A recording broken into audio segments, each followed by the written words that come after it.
Time I ended up in a town that doesn't exist. I'm only in contact with one co-worker who was at work that day and he's convinced I somehow got a bustling old-style town like Atascocita somehow confused with a long-abandoned ghost town even though they had nothing in common just because we couldn't find any Atascosa on the map. 2 years after when I went back to live in spring for a little while I did try finding Atascosa again, this time with the intent of filming while there to prove it existed, but alas, no matter how much I retraced my steps I was never able to find that strange empty path to the bridge again.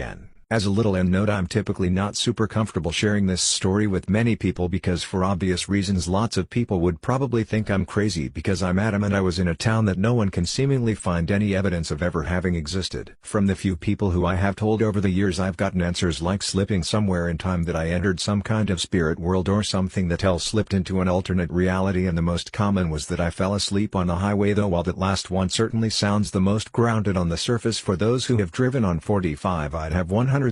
died if I had fallen asleep at the wheel in the late evening/early night on that highway. Accidents are common there even among totally alert drivers. I'm not sure what to make of it all. As unsettling as the event itself was, the retracing my steps later and not being able to find any trace of it was even more so. Honestly, if I ever ended up back there somehow someday I'd film the whole thing.